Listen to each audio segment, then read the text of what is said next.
આવી ચૂકી છે વિશ્વ પર મોટી આફત. આ જ મુદ્દો છે આજની મુદ્દાની વાતનો. નમસ્કાર, રાતના 8 વાગી રહ્યા છે. આપ જોઈ રહ્યા છો મુદ્દાની વાત અને આપની સાથે હું છું માનસી સોની અને હું છું મુફદ્દલ કપાસી.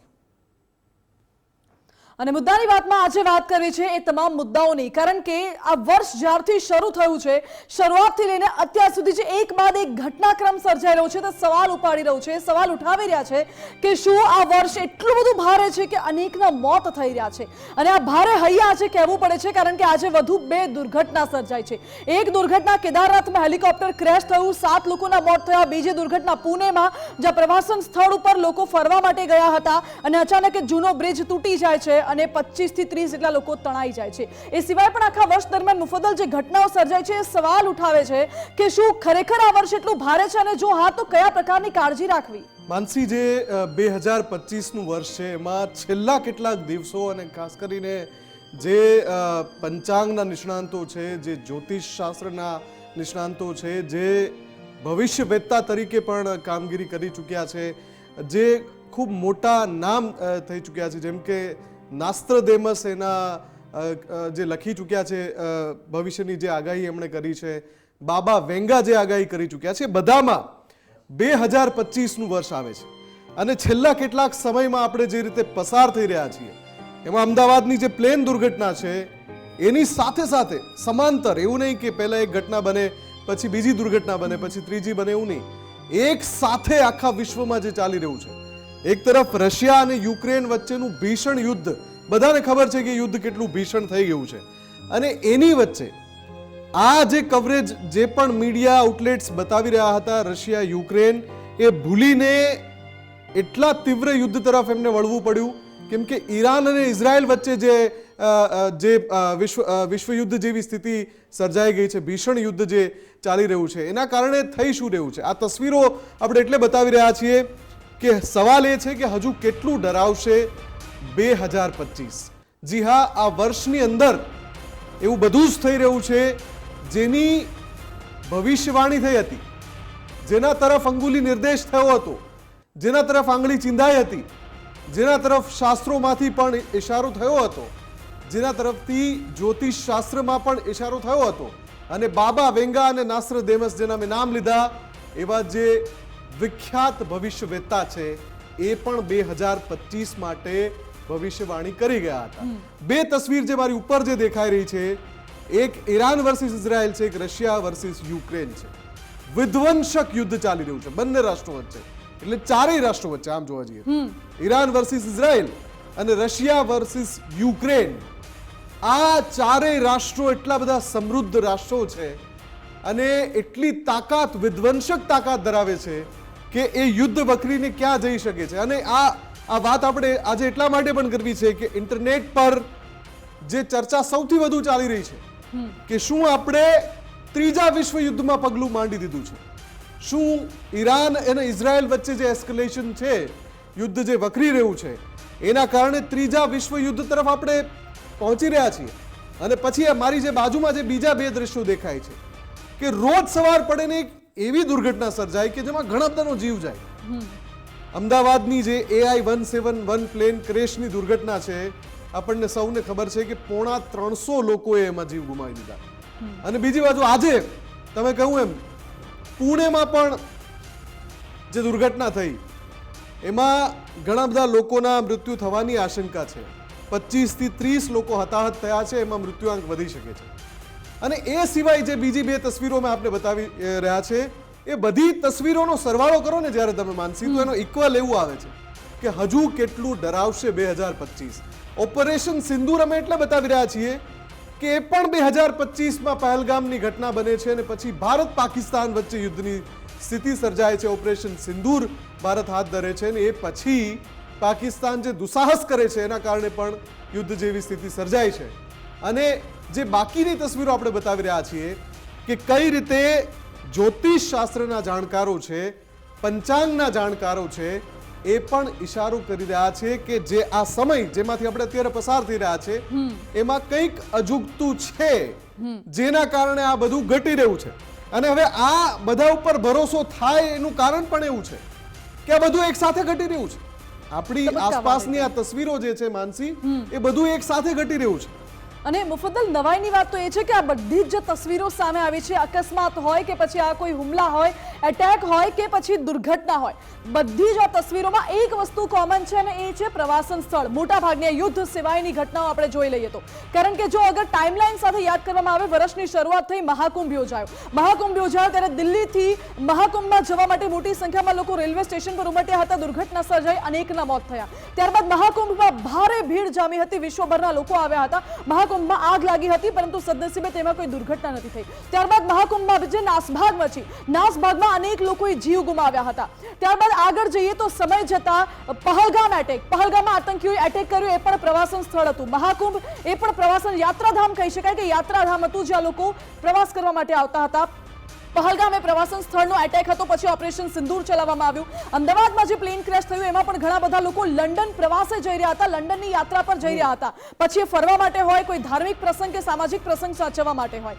આ સિવાય જે કેદારનાથમાં એરોપ્લેન ક્રેશ થયું છે, કેદારનાથ પણ એક પ્રવાસન સ્થળ છે, પ્રવાસન સ્થળ ઉપર જ ત્યાં એટેક થયું છે, પ્રવાસન સ્થળ ઉપર જ માફ કરશો હેલિકોપ્ટર ક્રેશ થયું છે અને 7 લોકોના મૃત્યુ થયા છે. 2 દિવસ પહેલા કેદારનાથમાંથી પણ એવા સમાચાર હતા કે એરોપ્લેનમાં કોઈ ખામી સર્જાઈ છે, પરંતુ એ સમયે કોઈ દુર્ઘટના નહોતી. ત્યારબાદ અગર આ પુણેવાળી દુર્ઘટના પર નજર કરવામાં આવે તો પુણેવાળી દુર્ઘટનામાં પણ એ પ્રવાસન સ્થળ હતું અને એ જ પ્રવાસન સ્થળ તાલેગાંવ કરીને વિસ્તાર હતો કે જ્યાં મોટા મોટા ઝરણાઓ આવેલા છે, નદીઓ વહે છે અને મંદિર છે નદી કિનારે, ત્યાં લોકો ખાસ કરીને પ્રવાસ કરવા માટે જતા હોય છે. એ જ પ્રવાસન સ્થળ ઉપર ઝરણો એકદમ ધોધ વધી જાય છે, ઝરણાનો નદીનો પ્રવાહ વધી જાય છે, જૂનો પુલ છે તૂટી જાય છે અને 25 થી 30 લોકો આ પાણીમાં તણાઈ જાય છે. મૃત્યુઆંક હજુ સામે નથી આવ્યો પરંતુ મૃત્યુઆંક વધી શકે છે, શોધખોળ ચાલી રહી છે. એટલે તમામ જે દુર્ઘટનાઓ સર્જાઈ છે, 6 મહિનામાં 6 થી વધુ દુર્ઘટના સર્જાઈ ગઈ છે અને આ તમામ દુર્ઘટના એક ઇશારો કરી રહી છે કે પ્રવાસન જે સ્થળ છે ત્યાં અત્યારે દુર્ઘટનાઓ વધી રહી છે. સવાલ એ પણ ઉઠી રહ્યો છે કે શું પ્રવાસન સ્થળ ઉપર જવું અત્યારે એટલું જોખમી બની ગયું છે મુફદ્દલ? બિલકુલ, અને આની સાથે સાથે જે વૈશ્વિક સમીકરણો જે બની રહ્યા છે, દાખલા તરીકે રશિયા અને યુક્રેનનું જે યુદ્ધ છે હમણાં શરૂ નથી થયું, ઘણા સમયથી ચાલી રહ્યું છે.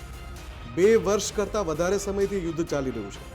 પણ સૌને ખબર છે કે છેલ્લા 15 દિવસથી યુદ્ધની જે તીવ્રતા વધી છે, નાટો જે રીતે એમાં એન્ટર થાય છે અને પછી યુક્રેન ભીષણ હુમલા કરે છે રશિયા ઉપર, રશિયાના બોમ્બરનો કચ્ચર ઘાણ બોલાવી દે છે યુક્રેન, અને પછી રશિયા કહે છે કે હવે યુક્રેન પૂરું અમે નકશામાંથી મિટાવી દઈશું. આ જે પ્રકારની તીવ્રતા જે વધે છે એ પણ છેલ્લા 15 કે 20 દિવસમાં થાય છે. ઈરાન અને ઇઝરાયલ વચ્ચે લાંબા સમયથી, જ્યારે હમાસે એક હુમલો કર્યો હતો ઇઝરાયલ પર અને પછી ઇઝરાયલે જે વળતો જવાબ ગાઝામાં આપ્યો, એ પછી લેબેનોનમાં થયું, લેબેનોનમાં પણ હુમલો કર્યો, હુથીએ ઇઝરાયલના કેટલાક ઠેકાણા પર હુમલાની કોશિશ કરી, એ પછી યમનમાં ઇઝરાયલ હુમલો કરે છે. આ બધી અથડામણો તો થઈ જ રહી હતી. સતત લગાતાર ઈરાન અને ઇઝરાયલ બંને એકબીજા સાથે વાક યુદ્ધ ખેલી રહ્યા હતા કે ગમે ત્યારે અમે તમારી ઉપર વરસી જઈશું. અને હવે જે થઈ રહ્યું છે, ઈરાન અને ઇઝરાયલ એક દ્રશ્યો જે સામે આવી રહ્યા છે, વિધ્વંસક દ્રશ્યો સામે આવી રહ્યા છે યુદ્ધના, જે પ્રકારની તબાહી ઈરાનના તહેરાનમાં જોવા મળી છે, એવા દ્રશ્યો ઇઝરાયલના તેલ અવીવમાંથી પણ સામે આવી રહ્યા છે. એટલે બંને રાષ્ટ્રો, અને બંને રાષ્ટ્રો પરમાણુ સમૃદ્ધ રાષ્ટ્રો છે, ઈરાન અને ઇઝરાયલ, અને બંને રાષ્ટ્રો પાસે, ઈરાન પાસે તો એમ કહેવાય છે કે મિસાઇલોનો એક ભંડાર છે, તો ઇઝરાયલ પણ ક્યાંય ઊણું ઉતરે એવું નથી. એટલે એ જે યુદ્ધ છે, અને બંને રાષ્ટ્રોની એક ખાસિયત શું છે કે કોઈની વાત માને એમ નથી. એટલે હવે આમાં આ જે પરિસ્થિતિ ઊભી થઈ છે એ ચોક્કસથી એમ સવાલ પેદા કરે છે કે ક્યારે આ આખા વિશ્વમાં જે બની રહ્યું છે, એક તો દુર્ઘટનાઓ થઈ રહી છે જે અચાનક થઈ રહી છે, એની કોઈને ખબર નથી, અને બીજું જે યુદ્ધની સ્થિતિ ઊભી થઈ રહી છે, અને એની પછી ત્રીજી વાત જે આપણે આમાં એડ હજુ નથી કરી, ક્લાઇમેટ ચેન્જના કારણે ઘણા બધા એવા, ચાહે તમે જ્વાળામુખી ફાટવાની ઘટના હોય કે સાયક્લોન હોય, ચક્રવાત હોય, વાવાઝોડું હોય, અતિ ભારે વરસાદ પડે, ક્યાંક અચાનક જ તે ભૂસ્ખલન થઈ જાય, ક્યાંક ભૂકંપ આવે, સુનામીની ચેતવણી આપવી પડે, એ બધી ઘટનાઓ તો પેરેલલ ચાલી રહી છે. એટલે આ સવાલને આ બધાની વચ્ચે હવે આપણે વાત કરવી છે એક અમેરિકન એક્સપર્ટ જે અત્યારે ખૂબ ટ્રેન્ડિંગમાં છે. એ અમેરિકન એક્સપર્ટ અમેરિકાના રાજનયિક પણ રહી ચૂક્યા છે.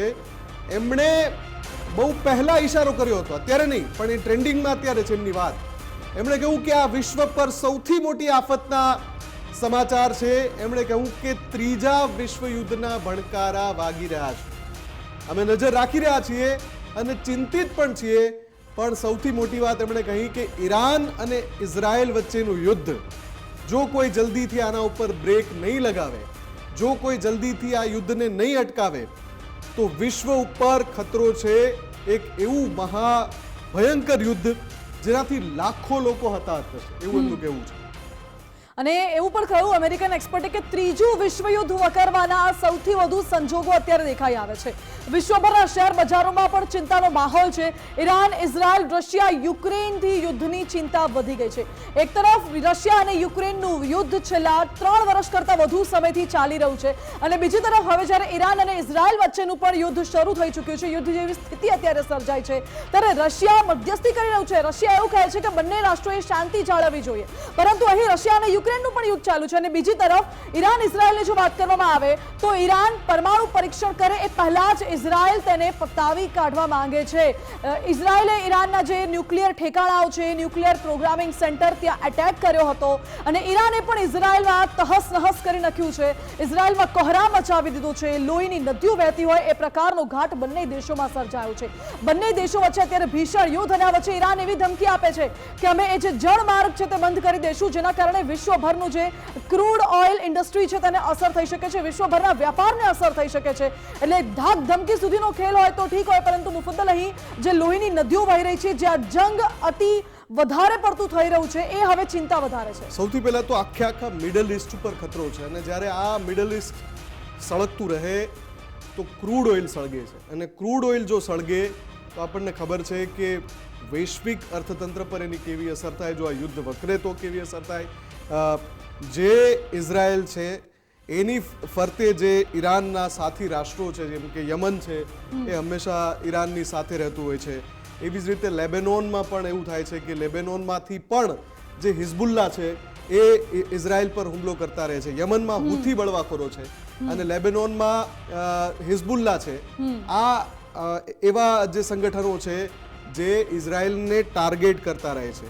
હમાસ અલગ છે, એટલે ઇઝરાયલ ઉપર આ ત્રિસ્તરીય હુમલા થાય છે. હિઝબુલ્લા પણ કરે છે, હુથી પણ કરે છે અને હમાસ પણ કરે છે. અને હવે અને એ ત્રણેય જે સંગઠનો છે, જે આતંકી સંગઠનો છે, એ ત્રણેય સંગઠનોને ફંડિંગ કરવાનો આરોપ છે ઈરાન પર, કે ઈરાન સતત ફંડિંગ કરે છે એને અને પછી એ પ્રોક્સી વોર કરે છે ઇઝરાયલ સાથે.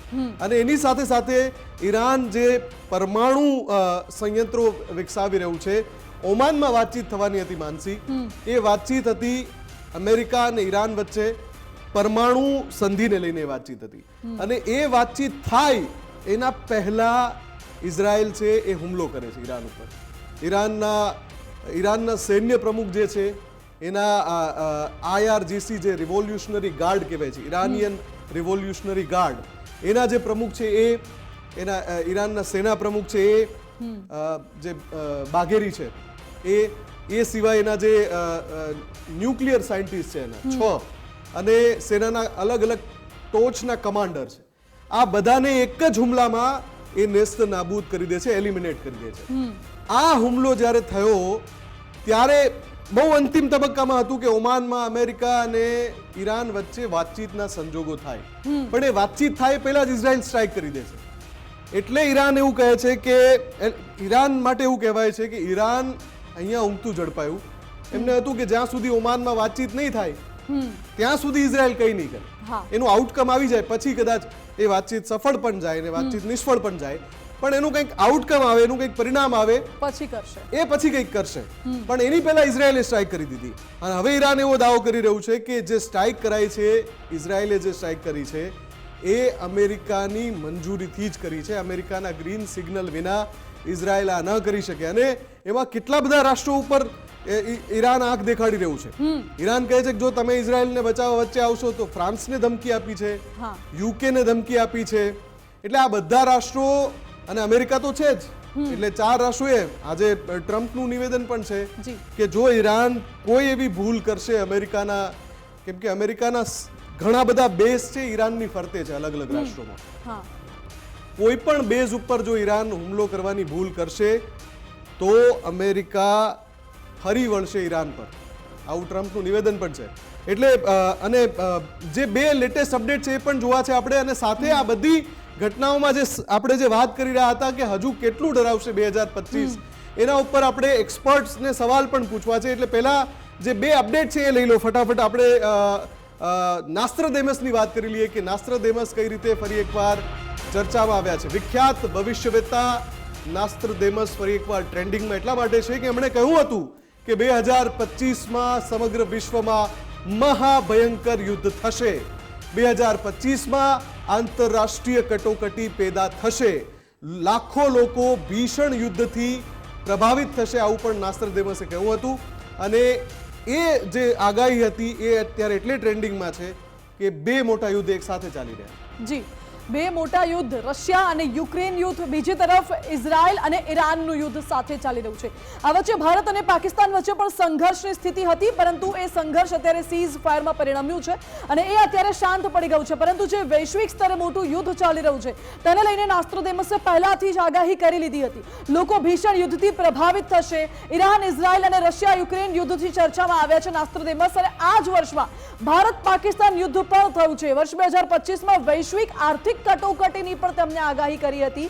આ સાથે ટેકનોલોજી પ્રભાવી બનશે, સામાજિક વ્યવસ્થા કમજોર બનશે અને વર્ષ 2025માં ક્લાઇમેટ ચેન્જ પણ મોટી ચિંતાનું કારણ બનશે તેવી પણ આગાહી નાસ્ત્રોદેમસે કરી હતી.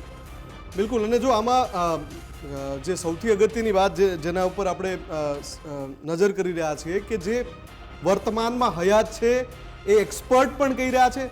હવે અહીં ચિંતા શું કામ છે? 2025 શા માટે ડરાવે છે માનસી? જે વર્તમાનમાં જે એક્સપર્ટ છે, નિષ્ણાંતો છે, અમેરિકાના એક્સપર્ટ છે, કહી રહ્યા છે કે ત્રીજું વિશ્વયુદ્ધ 2025માં શરૂ થઈ જશે. બીજી તરફ તમે વર્ષોની પહેલા જાઓ, નાસ્ત્રદેમસ જેવા ભવિષ્યવેત્તા કહી ગયા છે, એમાં પણ 2025નો ઉલ્લેખ છે અને એમણે પણ કહ્યું છે કે મહાભયંકર યુદ્ધ થશે. અને ત્રીજી વાત, આ તો બે, એક વર્તમાનના ભવિષ્યવેત્તા, એક ભૂતકાળના ભવિષ્યવેત્તા. અને ત્રીજી વાત કે જે પંચાંગો અત્યારે સામે આવી રહ્યા છે જેની અંદર લખાયેલું છે કે 2025નો આ સમયગાળો જેની અંદર આપણે છીએ અત્યારે એ આખા વિશ્વ માટે અતિ ભારે છે. આ સમયગાળામાં અલગ અલગ રાષ્ટ્રો વચ્ચે ભયંકર યુદ્ધની સ્થિતિ પેદા થઈ શકે છે. જો આપણી સાથે એક્સપર્ટ જોડાઈ રહ્યા હોય તો અત્યારે એમને પ્લીઝ જોડી દેશો. અને નેક્સ્ટ બ્રેકિંગ છે પેલા લઈ લઈએ આપણે. અરબમાં જે યુદ્ધની આગ છે એ વધારે ભયાવહ બની છે માનસી. બિલકુલ, અત્યારે યુદ્ધની સ્થિતિ, યુદ્ધની આગાહીની વચ્ચે અરબમાં યુદ્ધની આગ વધુ ભયાનક બની છે, કારણ કે ઇઝરાયલ અને ઈરાન વચ્ચે યુદ્ધ વધુ ભયંકર બનતું જઈ રહ્યું છે. ઈરાને 150થી વધુ મિસાઇલ દ્વારા ઇઝરાયલ પર હુમલો કર્યો.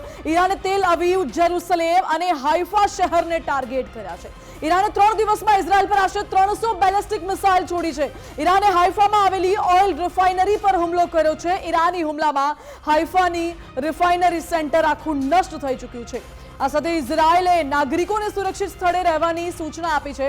ઇઝરાયલ પર હુમલો કરવા ઈરાને હજ કાસિમ અને મિસાઇલનો ઉપયોગ કર્યો છે. ઈરાનના હુમલાને પગલે 13 લોકોના મોત થયા છે, 20 લોકો લાપતા થયા છે. જ્યારે ઈરાનના જે કાઉન્ટર એટેક થઈ રહ્યા છે, હવે ઇઝરાયલને કદાચ એવું લાગી રહ્યું હશે કે જે વાતચીત થાય ઓમાનમાં એ પહેલા ઇઝરાયલે અટેક કરી લીધું, એ કદાચ ઇઝરાયલની ભૂલ હોઈ શકે છે, કારણ કે હવે ઈરાન શાંત રહેવાના મૂડમાં નથી. માનસી, બંને ચિત્ર બતાવીએ. ઈરાને હુમલા કર્યા છે અને ઈરાનના 300 બેલિસ્ટિક મિસાઇલથી ઇઝરાયલના હાઇફામાં, ઇઝરાયલના તેલ અવીવમાં, ઇઝરાયલના ઘણા બધા શહેરોમાં વિધ્વંસક સ્થિતિ છે. પણ સામે જે રાષ્ટ્ર છે ઇઝરાયલ, એ પણ બિલકુલ પાછું પડવા માટે તૈયાર નથી. કેવી રીતે માનસી? જ્યારે આ આખા મામલામાં યુદ્ધ વિરામ શબ્દ ક્યાંય આવે છે ને, યુદ્ધ વિરામ, તો ઇઝરાયલનું એક સ્ટેટમેન્ટ છે. ઇઝરાયલે કહ્યું કે અમે એક ક્ષણ માટે, ફોર અ સિંગલ સેકન્ડ, અમે હવે ઈરાન પર હુમલા બંધ નહીં કરીએ. અને આ સૌથી વધારે ચિંતાજનક વાક્ય છે ઇઝરાયલ તરફથી. આ સ્ટેટમેન્ટ જે આવ્યું છે કે હવે આપણે એક પણ સેકન્ડ માટે ઈરાન પર હુમલા બંધ નહીં કરીએ. અને એટલે જ ઇઝરાયલના, એકવાર આપણે ઇઝરાયલના સમાચાર પણ પહેલા બતાવી દઈએ કે ઇઝરાયલે કઈ રીતે ઈરાન પર બેક ટુ બેક અટેક કર્યા છે અને ઈરાનના અનેક સ્થળો આગની લપટમાં ફેરવાઈ ગયા છે. ઇઝરાયલે ઈરાનના ઓઇલ અને ગેસ સ્ટેશનને ટાર્ગેટ કર્યા છે. ઈરાનના સિરાઝમાં લશ્કરી થાણાને પણ ઇઝરાયલ તબાહ કરી રહ્યું છે. સેન્ટ્રલ તહેરાન, એકમેકની રાજધાની પર હુમલા થઈ રહ્યા છે. તહેરાનમાં અનેક એવા વિસ્તારો છે જે હવે માત્ર આગ, અને તમે દ્રશ્યો જોઈને સમજી શકો છો કે કયા સ્તરની તબાહી ચાલી રહી છે.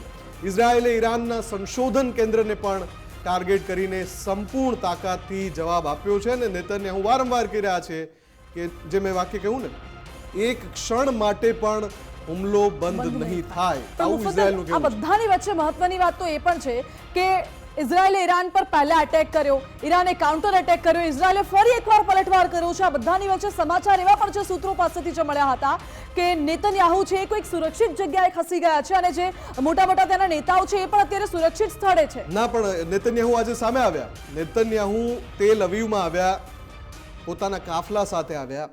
એ આ અને વાત જે- ફરતી થઈ પછી. હા, આ વાત ફરતી થઈ પછી એ સામે પણ આવ્યા અને એમણે તેલ અવીવના અલગ અલગ સ્થળની મુલાકાત લીધી જ્યાં ઈરાને હિટ કર્યું. ત્યાં જઈને એમણે ફરીથી પાછું સંબોધન કર્યું કે હવે ઈરાન એ દાયકાઓ સુધી યાદ રાખશે, એ પ્રકારનો ઇઝરાયલ જવાબ આપશે એવું એમનું સ્ટેટમેન્ટ પણ આવ્યું. એ જ સ્થળેથી આપણી સાથે એક્સપર્ટ વિશ્રુતા ત્રિવેદીજી જોડાઈ ગયા છે. વિશ્રુતાજી, સ્વાગત છે આપનું ગુજરાત ફર્સ્ટમાં. સવાલ અમે પહેલા તો ચર્ચા અમે એ કરી રહ્યા છીએ કે 2025નું વર્ષ, પંચાંગ, જ્યોતિષશાસ્ત્ર, આપણે કોઈ પણ રીતે કોઈ પણ નજરિયાથી જોઈએ, ઘણી બધી એવી બાબતો છે જે ડરાવી રહી છે, ચિંતા કરાવી રહી છે. એક તરફ ઈરાન અને ઇઝરાયલ વચ્ચે યુદ્ધ, બીજી તરફ રશિયા અને યુક્રેન વચ્ચે ભીષણ યુદ્ધ. આવી રીતે અમદાવાદમાં જે પ્લેન દુર્ઘટના થઈ, એવી મોટી મોટી વૈશ્વિક દુર્ઘટનાઓ થઈ રહી છે. આજે પણ પુણેમાં એક જે દુર્ઘટના થઈ છે એમાં પણ ઘણા બધા સહેલાણીઓ એમાં તણાઈ ગયા છે નદીના પ્રવાહમાં. એટલે આ બધું ક્યાં સુધી ચાલુ રહી શકે છે વિશ્વનાથજી? આ બધું જ એકચ્યુઅલી સપ્ટેમ્બર સુધી ચાલુ રહી શકે છે અને આ ચાલુ થયું છે 29મી માર્ચથી. આપણે જ્યારથી મંગળ એટલે કે 2025ની શરૂઆત થઈ, લોકો એવું કહેતા હતા કે મંગળનું વર્ષ જ છે અને મંગળને કારણે છે, પણ મંગળનું વર્ષ જ્યારે શરૂ થયું ત્યારે મંગળ પોતે પણ નીચ અવસ્થામાં જ હતા, એટલે કે નીચ રાશિમાં જ હતા. હું કોઈ ગ્રહને નીચ નથી કહેતી, પણ એનું બળ થોડુંક ઓછું હોય છે, એટલે એ નીચ રાશિમાં હતા અને ત્યારથી મંગળની શરૂઆત થઈ. મંગળને આપણે ગ્રાફિકલી જોવા જઈએ છે તો મંગળ એ ઉર્જાનો એક ગ્રહ છે અને જ્યારે એ મંગળ અતિ ઉર્જા સાથે કામ કરે છે, કોઈ પણ વસ્તુની અતિ આવે છે અને કાં તો કોઈ એક અતિ સાથે જોડાય છે તો એ હંમેશા તબાહી સર્જે છે. હવે આપણને એ પણ ખબર છે કે અત્યારે મંગળ સાથે કેતુ છે, અત્યારે શનિ સાથે રાહુ છે, અત્યારે સપ્ટેમ્બરમાં પણ 2 ગ્રહણો છે અને કોઈ પણ ગ્રહણ આવે છે તો એના મહિના પહેલા 15-20 દિવસ પહેલા એની અસરો વર્તાય છે. 7મી જૂનથી આ બધું શરૂ થઈ ચૂક્યું છે અને 28મી જૂન સુધી આ બધું રહેવાનું છે કે જેમાં કુદરતી આફતો રહેશે. 28મી જૂન સુધીમાં આવી જ રીતે હવાઈ, મતલબ મેં ગઈકાલે પણ કહ્યું હતું એ રીતે કે ભાઈ આકાશીય તત્વો સાથે ક્યાંક ને ક્યાંક જોડાઈ શકે છે, કાં તો ભૂકંપ થઈ શકે છે, કાં તો રેલ દુર્ઘટના થઈ શકે છે, પાણીજન્ય ક્યાંક ને ક્યાંક કંઈક થઈ શકે છે. આવું બધું જ 28મી જૂન સુધી રહેવાનું જ છે અને આપણે એમાં સાવચેત રહેવાનું જ છે. કારણ કે બીજા શબ્દોમાં હું કહું, ડરાયા વગર અને સત્યતા સાથે જવું તો ઈશ્વર પણ બેલેન્સ કરી રહી છે. કુદરત બેલેન્સિંગના મોડ ઉપર છે કારણ કે 9 નંબર છે એ પૂર્ણતાનો અંક છે અને પૂર્ણતા જ્યારે હોય છે ત્યારે ઘણું બધું સોર્ટ આઉટ કરવાનું હોય છે, એવું છે. એટલે આ સોર્ટ આઉટનું પણ વર્ષ છે, આ પૂર્ણતાનું પણ વર્ષ છે અને આ 28મી જુલાઈ સુધી આવું ઘણું બધું ચાલતું રહેશે. ભારત પાકિસ્તાન વચ્ચે પણ ચાલશે, વિશ્વ યુદ્ધ થવાના ખૂબ બધા એધાણ છે. 99% હું એવું કહીશ કે ઘણા બધા દેશો આમાં થશે, કાં તો આપણા દેશને ઉપસાવી શકે એવું ઘણું બધું થશે કે જેથી આપણે કમ્પલ્શનમાં આપણને અગ્રેશન આપે છે, આપણને ઉપસાવે છે, આપણે એનો પલટવાર નહીં ચાહતા છતાં પણ આપણે જવાબ આપવો એટલે હજુ 1 થી 1.5 મહિનો જેટલું પડે. ધ્યાન રાખવાનું છે એમ વિશ્રુતાજી? બિલકુલ 100% રાખવાનું અને રાખવાનું જ છે. વિશ્રુતાજી, આપનો ખૂબ ખૂબ આભાર અમારી સાથે જોડાવા માટે. એટલે ગ્રહો કઈ રીતે ડરાવી રહ્યા છે એની સાબિતી આ બધા એક્સપર્ટ કહી રહ્યા છે. જે એસ્ટ્રોના નિષ્ણાંત છે એ પણ કહી રહ્યા છે કે ભાઈ સપ્ટેમ્બર મહિના સુધી હજુ બધી જ રીતે ગ્રહો ભારે છે, દુર્ઘટનાઓ થઈ શકે છે, યુદ્ધની સ્થિતિ છે એ વકરી શકે છે. ઓલરેડી અત્યારે જે દ્રશ્યો જે આપણે જોઈ રહ્યા છીએ, ઈરાન ઇઝરાયલના હોય કે પછી રશિયા યુક્રેનના હોય, એ ડરામણા છે. આપણી સાથે વધુ એક એક્સપર્ટ જોડાઈ ગયા છે, મિલન ગોરજી. મિલનજી, સ્વાગત છે આપનું ગુજરાત ફર્સ્ટમાં. સવાલ હમણાં અમે પૂછ્યો અને થોડી વાર પહેલા અમે ચર્ચા પણ કરી રહ્યા હતા કે ચારે કોરથી આપણને એવા જ સમાચાર મળે, ક્યાંક કોઈ અમદાવાદ પ્લેન ક્રેશ જેવી દુર્ઘટના થઈ જાય, ક્યાંક કોઈ ભાગદોડ મચી જાય, ક્યાંક કોઈ ટ્રેન ડિરેલ થવાના સમાચાર આવે, ક્યાંક વિશ્વના કોઈ દેશમાં કોઈ બિલ્ડિંગમાં મહાભયંકર આગ લાગી જાય, અને એ બધાની વચ્ચે યુદ્ધ આ રીતે એક પછી એક રાષ્ટ્રો વચ્ચે વકરી રહ્યા છે. તો આ સ્થિતિને લઈને અમે વાત કરી રહ્યા હતા, ક્યાં સુધી આવું રહી શકે છે? મારા હિસાબે આ 45 દિવસ સુધી ખાસ સાચવવાનું રહેશે, એટલે લગભગ 1.5 થી 1.5 મહિનો. જ્યારે આપણો દેશ આઝાદ થયો 15 ઓગસ્ટે, એટલે 15 ઓગસ્ટ પછી બધા જ ગ્રહો જે ઓરિજિનલ કુંડલીમાં હતા એ બધા ચેન્જ થશે, અને ત્યાં સુધી ખાસ સાચવવાનું રહેશે. જેવા કે પૂર આવું, વધુ પડતો વરસાદ, વાવાઝોડું, સમુદ્રમાં જે વાહનો એટલે કે સમુદ્રી જહાજો જે થાય છે એ, પ્લસ જે હવાઈ યાત્રા થાય છે, રોડ ટ્રાન્સપોર્ટેશનના જે પણ કોઈ ટ્રાવેલિંગ કરતા હોય છે, આ તમામ જગ્યાએ આપણે જોવાનું રહેશે. તદુપરાંત જે જગ્યાએ અત્યારે યુદ્ધો ચાલી રહ્યા છે એ યુદ્ધમાં પણ ક્યાંક ને ક્યાંક આપણને પ્રત્યક્ષ યા પરોક્ષ રીતે કોઈને કોઈ નુકસાન થવાનું છે. માટે આ જે 1.5 મહિનાનો સમય છે એ ખૂબ જ શાંતિથી પસાર કરવો જોઈએ, જેથી કરીને આપણને જે વસ્તુ થવાની છે એનું પ્રિકોશન લીધા હોય તો ઓછું નુકસાન થાય. જી મિલનજી, આભાર આપનો. એટલે અત્યારે જ્યોતિષ શાસ્ત્રી પણ અને એક્સપર્ટ્સ પણ એવું કહી રહ્યા છે કે આગામી 1 થી 1.5 મહિના જેટલો સમય છે એ સમય શાંતિથી પસાર કરવો જોઈએ, કારણ કે મંગળનું વર્ષ છે એટલે ભારે રહેવાનું છે, પરંતુ 1-1.5 મહિના બાદ ગ્રહોની સ્થિતિ બદલાશે અને થોડીક સામાન્ય પરિસ્થિતિ થઈ શકે છે. હાલનો જે સમય છે એ પ્રમાણે કુદરતી આફતો આવી શકે છે, માનવ સર્જિત આફતો પણ આવી શકે છે, અને યુદ્ધ જેવી ભયંકર પરિસ્થિતિ પણ સર્જાઈ શકે છે. એટલે લગભગ 1 થી 1.5 મહિનો જેટલો સમય ખાલી સાચવવાનો છે. મુફદ્દલ, બિલકુલ. અને ફરી એકવાર આપણે એ તમામ 6 તસવીરો દેખાડી દઈએ કે કેમ આજે આપણે આ મુદ્દા ઉપર વાત કરી રહ્યા છીએ, કેમ કે ટ્રેન્ડિંગ જે ચાલી રહ્યો છે મુદ્દો એ જ છે કે આખરે 2025 આપણને કેટલું ડરાવશે, આ વર્ષ કેટલું ડરાવશે. કેમ કે ક્યાંક નજર કરીએ ત્યાં કોઈને કોઈ એવી આપદા હોય છે, સામે ઊભી હોય છે, એક પછી એક દુર્ઘટનાઓ ઘટી રહી છે, અને એ દુર્ઘટના તો કોઈના હાથમાં નથી, એ બને છે દુર્ઘટના, પણ બીજી બાજુ જે યુદ્ધની સ્થિતિ છે પેદા થઈ રહી છે, અલગ અલગ રાષ્ટ્રો પણ બિલકુલ કંટ્રોલ નથી કરી રહ્યા અને એકમેક પર એ પ્રકારના હુમલા કરી રહ્યા છે કે એ એમનું અંતિમ યુદ્ધ હોય.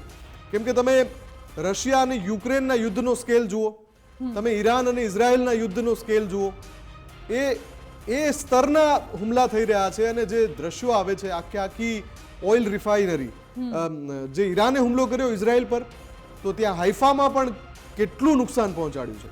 અને જ્યારે આજે ઇઝરાયેલે તહેરાનમાં જે હુમલો કર્યો છે, શાહરાન કદાચ હું નામ ના ભૂલતો હોય તો ઓઇલ રિફાઇનરી છે, આખી ખતમ કરી નાખી. અને એના દ્રશ્યો, એમાં જે ચારે તરફ દાવાનળ ફેલાયો હોય એ રીતના દ્રશ્યો જોઈને આપણને લાગે કે આ સ્કેલ કેટલો ઉપર પહોંચી ગયો છે, આને કોણ રોકી શકશે.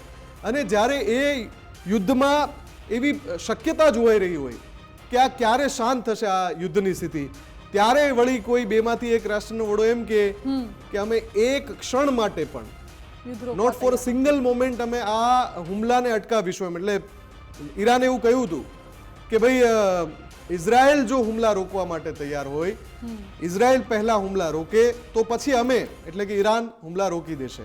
પણ એના જવાબમાં ઇઝરાયલે એવું કહ્યું કે એવી કોઈ સંભાવના નથી કે હવે ઇઝરાયલ ઈરાન પર હુમલા રોકશે. એટલે સવાલ એ છે કે જે આ 1.5 મહિના ભારે છે, જેનું આ તમામ એસ્ટ્રો એક્સપર્ટ કહી રહ્યા છે, અચ્છા જે ભવિષ્યવેત્તાઓ થઈ ગયા છે, નાસ્ત્રડેમસ અને બાબા વેંગા જેવા, એ પણ કહી ચૂક્યા છે કે 2025ના મધ્યમાં આખા વિશ્વમાં એવું થવાનું છે જે ડરામણું હશે. અને એ જ ચિત્ર આપણે જોઈ રહ્યા છે, એ જ સમયમાંથી આપણે માનસી પસાર થઈ રહ્યા છે. બિલકુલ અકલ્પનીય હશે તેવી આગાહી કરી હતી, અને એ અત્યારે સાચી પણ પડી રહી છે.